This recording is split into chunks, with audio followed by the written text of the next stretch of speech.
Good Tuesday morning, Market Chameleons. And there he is, King Chameleon Dimitri Pargamonic. How you doing this morning? Good morning, Will. How are you? Good. You want to start right with the disclaimer? It's been up for a bit. Yep. Good morning, everyone. Before we get started, keep in mind, Will and I, Market Chameleon, we're not registered investment advisors. We're not broker dealers. We're not telling you what to do. We're just sharing ideas. If you need professional help, call your broker. That's what they're there for, to help answer questions and provide you with guidance. There's the disclaimer. Outstanding. What do we have on tap this morning, my friend? I guess we'll take a look at earnings. We'll see some of the earnings that, just came out. We'll see what's coming up. If we have questions along the way, let me know. A couple ways to ask questions. You could put your questions in that chat, in the YouTube chat. Will's monitoring them, so he'll read them back to me. Or there's a link there to take you to Zoom. If you click on it, you could go to Zoom, raise your hand. This way, you could ask the question directly live. You don't have to turn on your video, but this way we all hear the question. And it could be anything: Market Chameleon tools, certain data that maybe you've seen, or trades that you've experienced you want to talk about. This is your chance to ask those questions. And while we're waiting for that, if nothing's queuing up, what we'll do is just kind of continue. We'll start with the pre-market and then go on to earnings. How's that sound? Perfect. All right, so I'm on here. So actually, let me just refresh real quick. I was looking at this earlier, and this is the pre-market report. So these are stocks trading in a pre-market before the market opens. We have the most active stocks, biggest percentage gainers, biggest percentage decliners. Down here, I'm looking, there's 130 stocks on the percentage gainers list, 59 on the percentage decliners list. From that perspective, looks like we're lining up for a more bullish bias at the open. I'm going to use the filters here up top, and let's take a look at stocks that are in the S&P 500.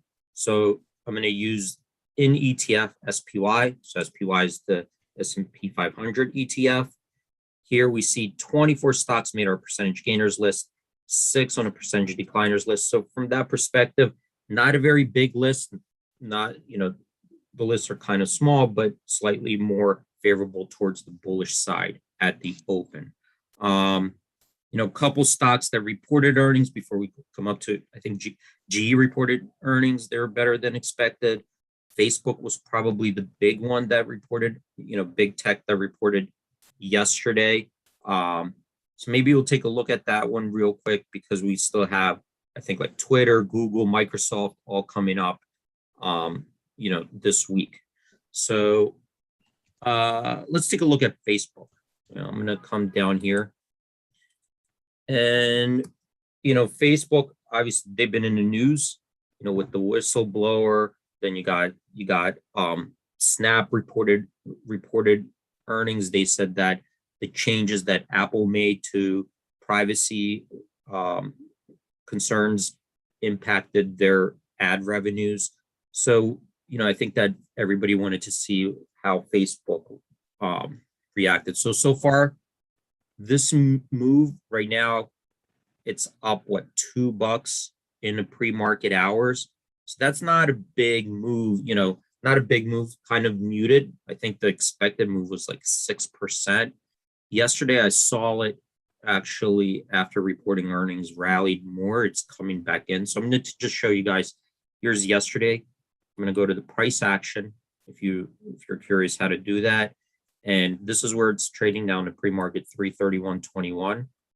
I'm going to the price action here, and here's after hours. So obviously these are yesterday's after hours. Today's after hours will be after hours. So we're looking at October 25th. This is kind of the chart, what it did. And we could see here, we're measuring it by 1 minute VWAPs, as high as $343 after reporting earnings. And you could see here we're, already more than $10 off that high.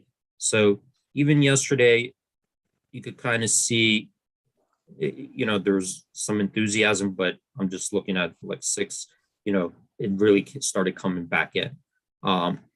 And we've been discussing like some of the issues with Facebook already. But I wanted to take a look also.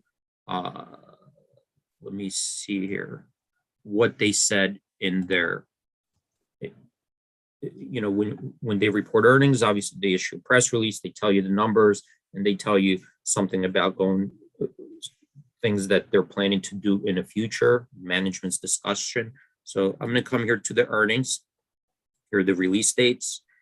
And this is yesterday's, October 25th. So we see so far, it's up 1.8%. I'm going to click on this press release. And here's like really where the important information is, regarding their financials and what they're planning on.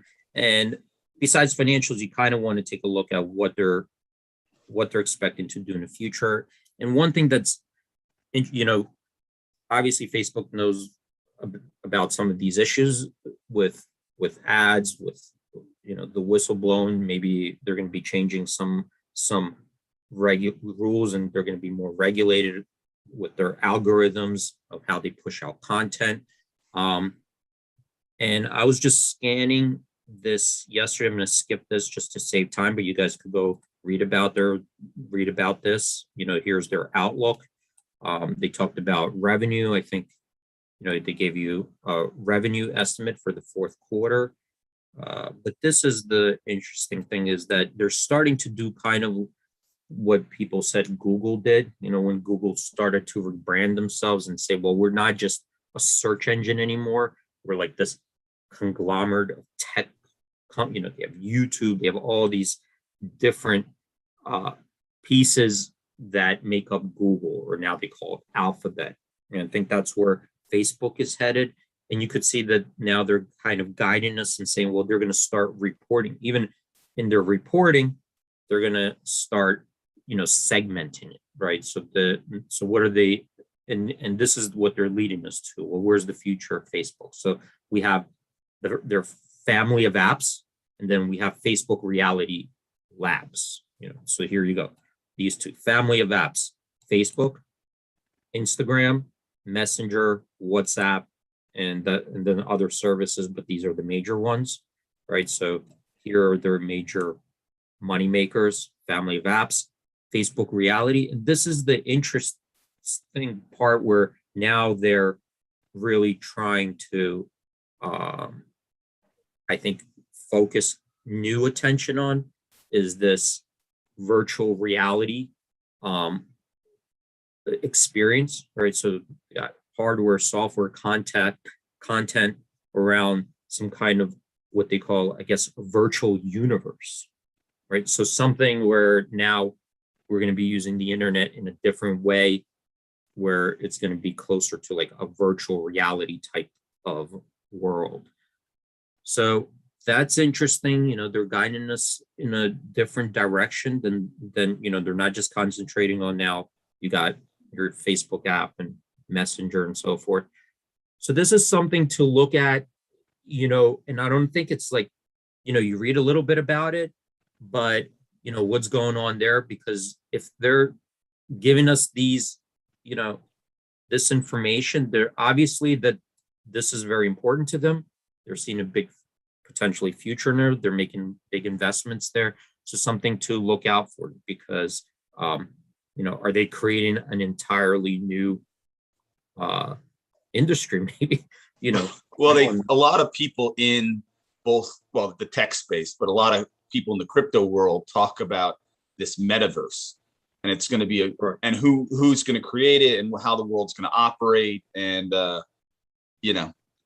what's going to happen in the world is really interesting. But Facebook is certainly one of the pioneers in creating this space. Whether people and Facebook's created metaverse is going to be interesting, but and they're also, Facebook is making big investments into that blockchain and crypto, that they have their own. I think that the original one, what was it, the Lira, what were they calling it? I forget. That they kind of backed away. Now they're doing a new version of it. It's not being released. I think they actually may have even contracted with Coinbase to do some of their custodial work. So they're, they are doing a lot of different things in there that we're not yet seeing the products and services, but at least that, right now they're starting to guide us. So we'll see what's going on there. But this is something new. It's almost like, remember when Apple started, like, can it be that moment where Apple introduced the smartphone, where everything changed? So, it'll be interesting. I don't know if anybody's like listening in on this and following it closely, but I'm just wanted to point that out. But in any case, even given all that and I think that their earnings were pretty good. I've even seen analysts start upgrading right away. But that move is pretty muted because the people were making the argument that Facebook was already kind of cheap, for a tech stock, and now compare, relative to every, the other tech stocks out there. Well, you look at the PE, right? A 25 PE seems reasonable for a tech growth entity. I mean, Rob was actually saying on the chat earlier, Tesla's PE, I guess, is in the 150s. He's like, does it even matter? That was what one of the right. It does, right. Like if we just compare it to Tesla, here you have this, you have a crazy, yeah, and the thing is that you have to make a decision. You buy both or do but looking at this, you've got a lot now. Tesla doesn't have the same issues right now that Facebook, right? So maybe you do give it a discount. I think Tesla is kind of in the reverse of what Facebook. I think there's a big push towards clean energy. There's towards electric vehicles, towards storage of energy. So they're kind of in this sweet spot where I think regulation and perception, public perception, social perception is very favorable to what they're doing. Facebook is like kind of the other way, where now if you're reading the headlines, it's almost like every day you see something negative about, like, Facebook. The Wall Street Journal is reporting, Facebook puts profits in front of people, stuff like this. You got regulators almost, definitely on both sides of the aisle, and I think around the world now, trying to say, well, we gotta regulate, what, and this is going to impact, I think, by the way, not just Facebook. You got all these social media companies. What are they going to look like, when all these new rules? And I think that I think it's inevitable we're going to see new rules, right? I think that's already what the rules are going to be. We don't know. How is it going to impact their business? And I think that Facebook is even telling us they're going to start pivoting, that they're looking into, different segments of technology. So, but again, look, very muted. Maybe we might be down to, the way it's looking, so. Jake, so that's Jake, the doctor, brings up an interesting point. He says and he's talking about Tesla vehicles. Yeah. And he says they're not clean until you hit about 80,000 miles. They're not clean until you hit 80,000 miles. That's what Jake says. I don't know if he wants to expand on that, but yeah, I'm not sure what that means, but well, I'm assuming the battery, the creation of the battery, how they get rid of it, everything that goes into it. I know there's all sorts of analysis based on how the electricity is actually being produced. It may be even dirtier than a there's a debate. You're creating a different type of pollution, right? You're saying, okay, well, we're not polluting this way, but we're polluting a different way, and maybe it's just a trade-off. I'm not sure, potentially.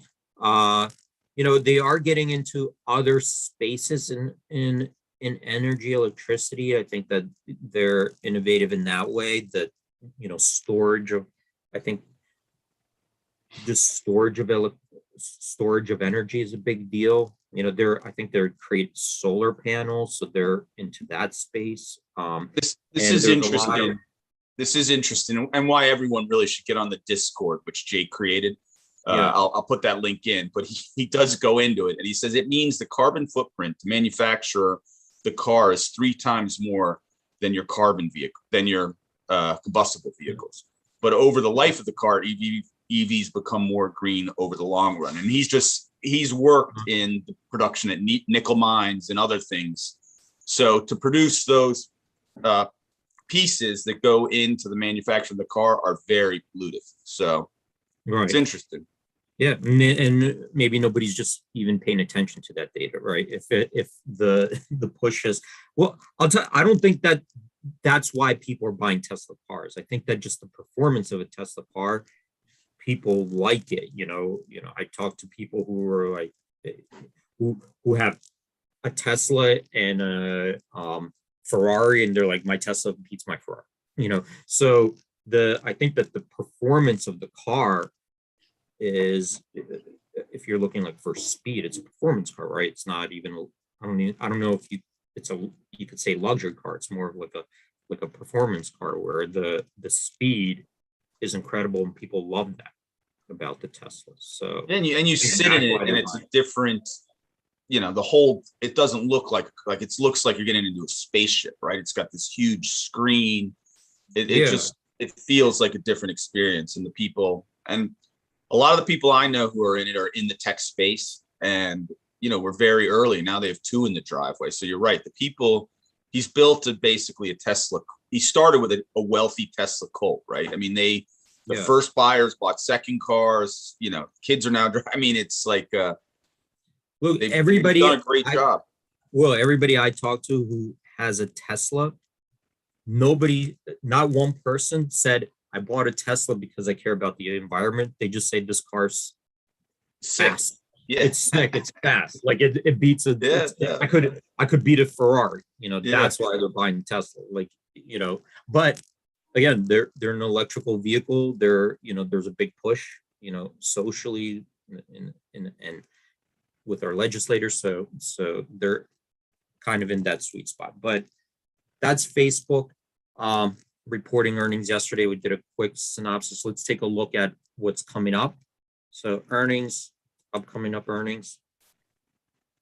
And by the way, have you ever driven a Tesla? For me, I get nauseous in these cars anyway, so I can't even it's a cool car.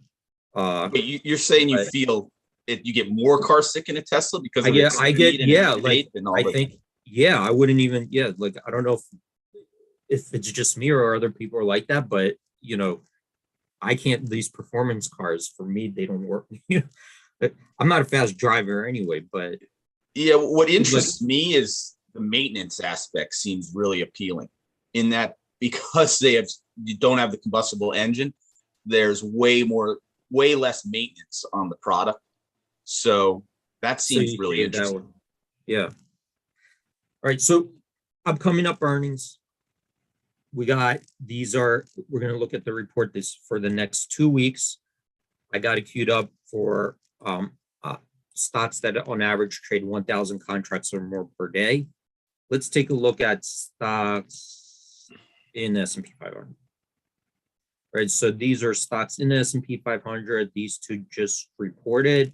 So we got, what's that, Capital? Is that Capital One, COF? I believe so. Capital One, they're reporting. I think American Express reported they did well after earnings. They came off a little bit, but they were up that day. Google reporting, that's today after the market close. Twitter today after the market close. Visa today after the market close. So Visa, Capital One, similar. Microsoft today after market close. So we've got some big ones today, to look at. So this is going to be bigger earnings today. Let's take a look. I'm looking at Twitter. So here's Twitter, the straddle right now. So the straddle, you're buying the call, buying a put, you're buying premium. So you need the stock to move in either direction, right? By 11.3%, for you to break even. Above that, for that straddle to be profitable. How does that compare to historical? So we see here, there are 2 ways to compare it. One is, how did the options usually, what did they usually price? and how did the stock usually move. So let's just take a look really quickly what the options usually price the move, right? So the day before, we see here the last 4 quarters, on average, the options were pricing in a 12% move. In the last 12 quarters, on average, they were pricing 11.3%. So we see here right in line with that 12-quarter average. So we're right there below that last 4 quarters average. What did the stock move on average after reporting earnings? So these are the realized moves now. So last 4 quarters, on average, it moved up or down 13.11%, right? The high moved 21, low moved 3%. That's the last 4 quarters. 12 quarters, the average move was 12.5%. High, sorry, that's the median. Let me see. High moved 21%, low moved 3%.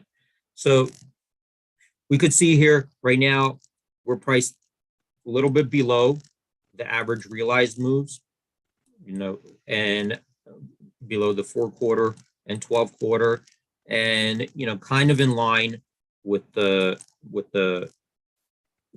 the straddles were priced historically. So let's just take a look at it a little bit closer. Twitter. So I clicked on Twitter, and this will take us to kind of the 2 ways to look at it. One is the moves, right? And one is the implied volatility. What does the implied volatility tend to do after before and after the earnings? So let's take a look here at the implied moves versus the realized. So these here, last 12 quarters, these bars here, they're telling us what the straddle was implying the move up or down. That's why you're seeing we're starting at 0. So up or down, that's this bar. So I'll give you an example. The previous move, right? July 22nd after market close, Twitter reported earnings. They were up 3%. That straddle was implying a move of 10.4% in either direction. So that move was more muted than the implied move, right? So if you're buying that straddle, probably came in. It wasn't a winner. But there are a bunch of times here that I could just see visually, right? To the downside, it broke through, even to the upside. So it's no stranger to big moves. And here are the stats here. 50% of the time, the straddle overestimated the move, meaning 50% of the time it underestimated. So 50-50 on average in the last 12 quarters, the predicted moves 11.3% in either direction versus the realized moves of 12.5%. So actually the realized moves exceeded the implied moves, right? By 1.2%. And that's why we're seeing here long straddle. If you're long the straddle, on average, the return was 11%. So long the straddle, all 12 quarters, on average, you were actually profitable with that, right? Usually you see it the other way, 11%. Strangle, that was a winner 42% of the time, on average made 16% return over the last 12 quarters. So you can see it can move, that this definitely can move after earnings, even though we got like an 11% here priced in. So on the opposite side, credit iron butterfly, credit iron condor, they were losers because there you're selling, right? You're net selling the options, buying the wings. I'm going to just come down here really quickly just to take a look at what the calendar spreads were doing. So if you're selling the near term option, buying the far term, again, that also, whenever you're selling the near term, buying the far term like that, you're really looking for a small move, right? You just want that front month to kind of get crushed. But we had some big moves there. So you could see here that if you're buying the calendar spread, then on average, it was only a winner 27% of the time. On average, you lost 24%. Same thing, put spread, and these are the diagonals. Let's take a look at real quick what the implied volatility did in Twitter. So we're looking here at the 30-day constant maturity option, right? 1 month option, because if you're looking at implied vol, you want to go out further. the closer you are to expiration, the more it's just gamma. You're looking at just the movement. So we're looking at the 30-day, which will have, 30 days remaining after, after reporting earnings, 29 days remaining. So that has more vega. So here's what it tended to do. Day before reporting earnings, on average, implied volatility was 66%. Day after, dropped to 46%. So you see a 30% decline in IV. 5 days later, looks like it continued to decline. So from 46 to an average of 40.7%. Right, so that's what it tended to do. Here's the data. All right, so we could see here what it did following earnings. So this one, it actually continued to decline. Right, didn't like fully, the next day didn't fully reflect the total implied volatility crush. I'm going to take a look at the stock patterns as well, just to see how the stock behaved prior to earnings. So here we see that this is going into earnings. Prior to earnings, it tended to run up. So we see on average, it had positive returns. The frequency of up moves versus down moves, we could see about, 2 weeks out, 67% of the time we had stock went up, 33% down. Day before, there's almost a mixed bag. More often it was down than up. Opening gap, 58% of the time it was higher, 42% of the time it was lower, but on average it lost 1%. What does that mean? Well, the down moves, even though there were more up moves than down moves, the down moves, the magnitude exceeded the magnitude of the up moves on average, right? So we got like some big, you can see down moves here, which they are much bigger than the up moves. Okay, that's what this is saying. After reporting earnings, so it after the opening, it did a gap. What did it do the rest of the day? So you could see here from the opening to the high on average, it moved up 4.9%. From the opening to the low, down 2.5%. So during the day, the drift to the upside on average was the magnitude of that exceeded the drift to the downside, right? So going up, it went up further than going down during the day on average. And the drift to the close, half the time it was higher, half the time it was lower, for an average gain of 0.7%. All right, so that's kind of like the historical behavior. After that, you could see kind of was weak. So next day, it was usually down. The 2 day return after the reporting earnings, 2 days later, it was down 75% of the time. So that's really quickly a Twitter historical stock behavior. We're right at 9:28. Well, did you have a question? You're on mute. Well, you're on mute.